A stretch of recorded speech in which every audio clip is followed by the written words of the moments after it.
Welcome back, Year 10. Our first topic after Easter is the answer to the question, where do maths fish live? Indices.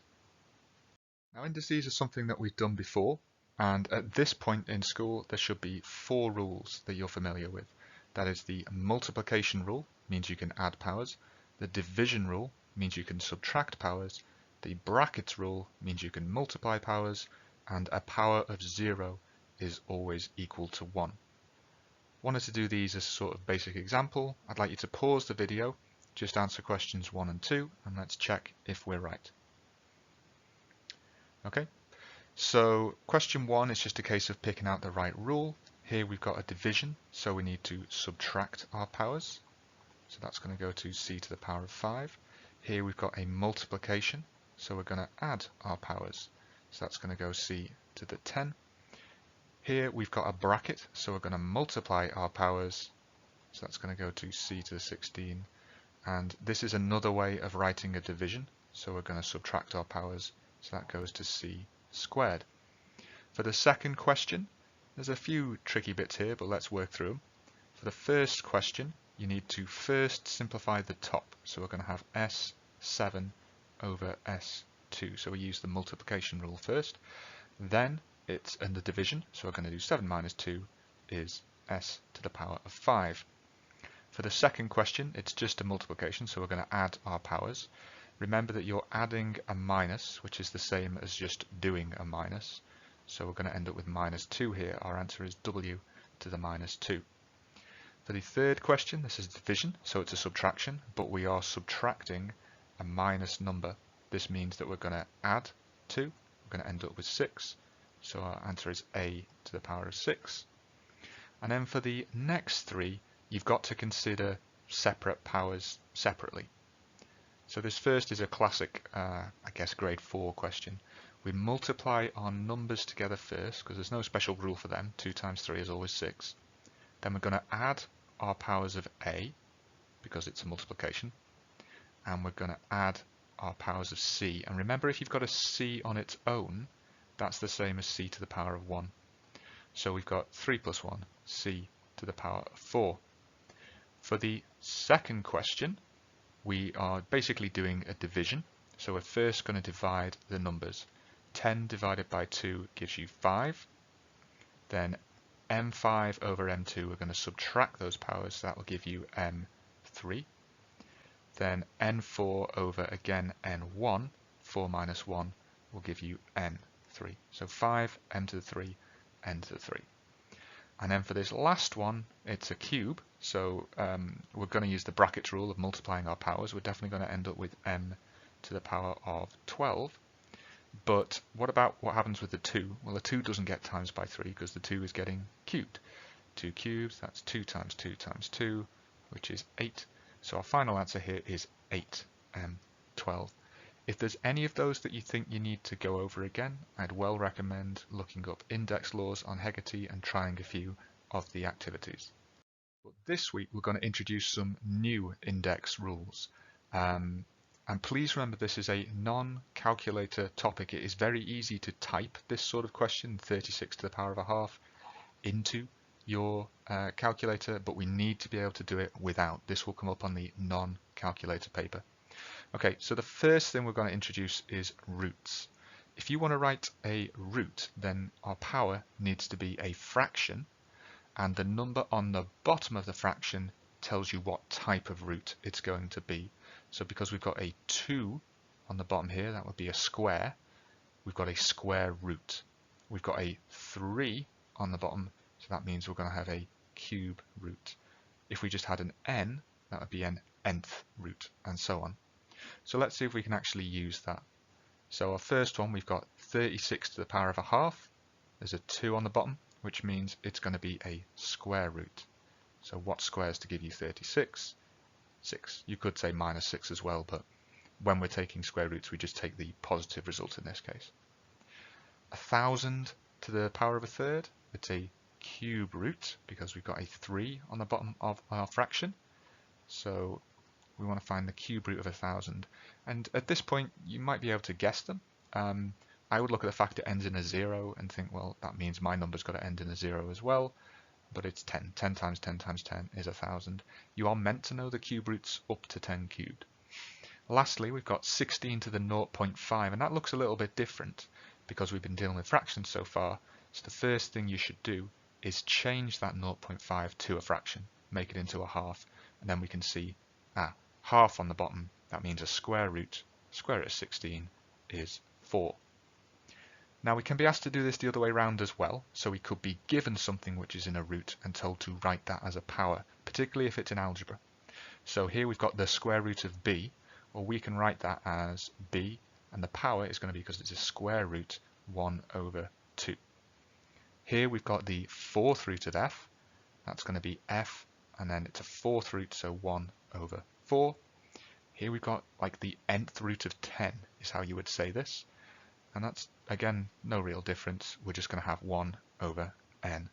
So with a root, it's 1 over a number, and that number is the root that you're finding. The next thing we can introduce is reciprocals. Now, reciprocal is kind of a fancy word that just means 1 over whatever it is that you're actually doing. So if I said, what's the reciprocal of 8? That would just be 1 over 8. So what I mean here is we're going to do 1 over something. And this comes into powers when we've got a negative power. So our first example here, we've got a to the power of minus n. That minus means we're going to do a reciprocal, means we're going to do 1 over something. And the something is just what have you got when you remove this minus here. So if we remove that minus, we just have n, a to the n. So it's 1 over a to the n. If we've got a to the minus 3, 1 over, because it's got a minus in it, and then 1 over a cubed, because it was a to the 3.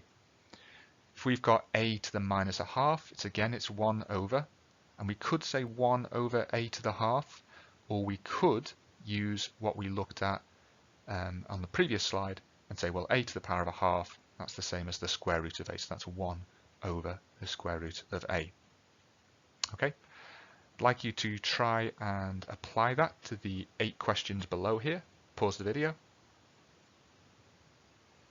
Okay, and let's see what you got. So, in every case, you should end up with 1 over something.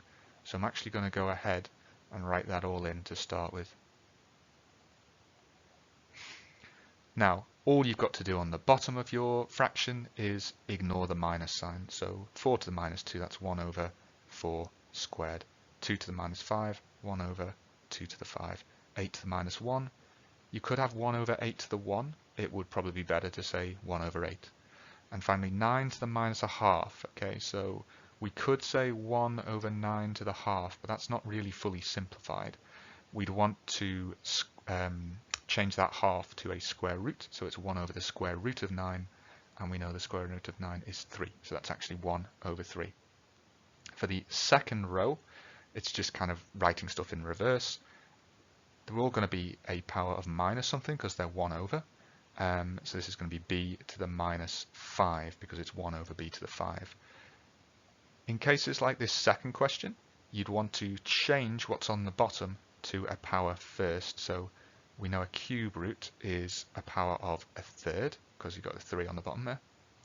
And then we'd want to write that as d to the power of minus 1/3 because it is 1 over d to the third. Then we've got a slight curveball here in terms of this isn't 1 over f cubed, this is 2 over f cubed, and what we kind of need to do is to pull that 2 out. So we're going to say this is 2 lots of 1 over f cubed. We know that 1 over f cubed is f to the minus 3, so we'll write that in, and we've got 2f to the minus 3 here. So the 2 is just kind of taken out as a constant.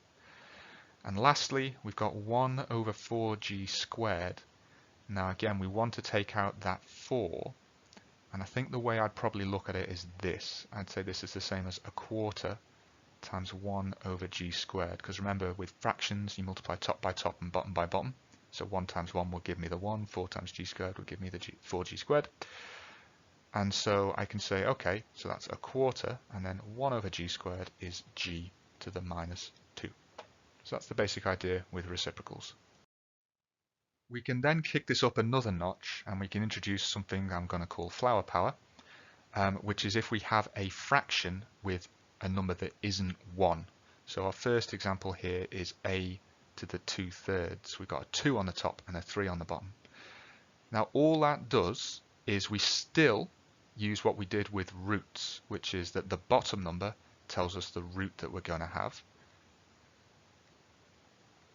but the top number tells us what power we're going to have. So we can see here 2/3 gives us a squared because the top number is 2 and a cube root because the bottom number is 3. And the way that this sort of flower power thing comes into it is to say, well, okay, if you imagine a flower, the flower / power is at the top and the root is at the bottom. And that's true for the fraction as well. With the fraction, the top number is always going to be our power and the bottom number is always going to be our root. You can remember that in a non-stupid way as well if you want, but that has stuck with me. So, evaluate, which just to remind you means find the value of. Can you try and do the 6 questions here, again without a calculator, and we'll see what you come up with. Okay, I'm going to assume you've had a go. So the first thing we want to do is normally the root, because if I write something like this, so this is a cube root and it's a power of 2. If I try and work out the 27 squared first, I'm going to get into a lot of pain. So what I actually want to do is work out the cube root of 27, which is 3, and then I want to use the power. I want to say that's 3 squared. It actually doesn't matter which order you do powers and roots, so that's perfectly fine, but it was a cube root and a square that needed to happen in either order. For 10,000 to the 3/4, we need to do a 4th root and we need to do a cube. Now the 4th root of 10,000 is going to be 10. Again, it ends in a 0 is normally your hint there. I don't think any other powers end in zeros apart from 10s, 100s, etc. And then we need to cube it, so that's going to add on a couple more zeros. 10 times 10 times 10 is 1,000. Lastly, 16 to the 3/2. Power of 2 means we are going to do a square root, and 3 on the top means we're going to cube our answer. So square root of 16 is 4, and then if we cube that, we get 4 times 4 times 4 is 64. So that's the general idea. Now we can write these as powers, probably a little bit easier than the previous questions. We know that the bases are a and b and h. We know that we're going to have fractions because this is one of those sort of pages. We know the roots are going to go on the bottom of those fractions. So that was over 3, this is over 12, and this is over 5. And we know the powers are going to go on top. So the first one is a to the 4/3. The second one is b to the 7/12. The third one is h to the 2/5. So that's flower power. Now, being extra specially horrific, we can then put everything together. We can combine negative powers and fraction powers together. And just remember, all the minus means is 1 over. So in this first example, we've got a to the minus 2/3. So because it's minus, we end up with 1 over something. And then we end up with the a to the 2/3 on the bottom. And remember that a to the 2/3 means that the root is 3 and the power is 2. For this second one, again minus, so 1 over, then we have got just a to the 3/4 on the bottom, so that means a 4th root and a power of 3. And for the third one, well, we've got a to the minus 5/2, so that means 1 over, and then on the bottom we've got a to the 5/2, which is a square root and a power of 5. So it's not asking you to do anything you haven't done on the previous 2 pages, it's just kind of putting it all together. Again, pause the video, have a go at the 3 questions in front of you, again without a calculator if you can, and let's see what you come up with. So first off, I know for sure that these are all going to be 1 over because we have got a minus power. So I kind of want to get rid of that first. So I know this is going to be 1 over 32 to the 4/5. I know this is going to be 1 over 32 to the 0.4. I know this is going to be 1 over 81 to the 3/4. So let's go through these in a bit more detail. The first question, we need to do a fifth root and a fourth power. So we need to work out the fifth root of 32, and we need to then raise that to a power of 4. Now the fifth root of 32, it's an even number, it's a small number. You kind of do this by trial and error. So you try 2 and you go, okay, what are 5 2's times together by each other? Well, that's 2, 4, 8, 16, 32. Yeah. So the fifth root of 32 is just 2. If that didn't work, I would have tried 4 next and then 6 and so on. So that's 1 over 2, and then we've got a power of 4. So I just need to do 2 times 2 times 2 times 2. So that's 2, 4, 8, 16. So that's 1 over 16 all told. For the second question, it's annoying because it's got a decimal. Now we don't really know how to work with decimals, so we change them to fractions. So all you would do is you'd look at that 0.4 and you'd change it to the relevant simplified fraction, which is 2/5. You could have 4/10, but then you have to find a 10th root. I'd much prefer to find a smaller root. So this means that what we need is the fifth root of 32, and we need to square it. Now we've already worked out that the fifth root of 32 is 2, so we just need to square that, and we'll end up with a final answer of 1/4. For the third question, well, we need to do a fourth root of 81, and then we need to cube it. And again, this is trial and error to work out what the fourth root of 81 is. I would probably use it, well, you've got to use an odd number because it's 81. No, it's not going to be 1, so I'll try 3. So what is 3 times 3 times 3 times 3? 3, 9, 27, 81. Yeah. So the fourth root of 81 is just 3. So we've got 1 over 3 cubed, and 3 cubed, 3 times 3 times 3 is 27. So again, not any different rules here, but it's just combining the previous two together. The last thing that we can do is we can also introduce bases, which are fractions, into the mix as well. And all you've got to do, and I probably should write this down, is to treat the top and the bottom separately. That's all you've got to remember to do. So if I'm doing the first question here, 3 over 2 squared, all I need to do is 3 squared on the top and 2 squared on the base. And that'll just give me 9 over 4. If I want to do the second question, 16 over 25 to the half, then remember a half is the same as a square root. So I need to do the square root of 16 over the square root of 25. Square root of 16 is 4, square root of 25 is 5. So it's just 4/5. This one might be a bit more complicated, okay? We've got a minus as well. So I know that means it's going to be 1 over something. And then just do the same as what we were doing before. Half means a square root. So we want to do square root of 49 over the square root of 100. Now that looks a little bit of an ungodly mess, but let's try and tidy it up a little bit. Square root of 49 is 7.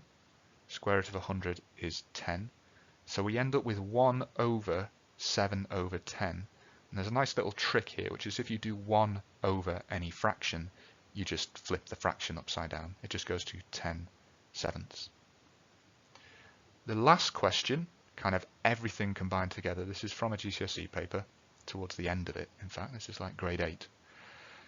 We know we're going to do 1 over because it's got a minus power, and then we've got a power of 2/3, and that means we're going to do a root of 3 and a power of 2. So with all of our numbers here, we're trying to cube root them and then square them. So how can we do that? Well, let's do the cube roots first. So cube root of 27 is 3, and cube root of 64 is 4. And then remember, we still need to square these. Square of 3 is 9, square of 4 is 16. And then use that little trick from before, we can flip this upside down because it's 1 over to be 16 over 9.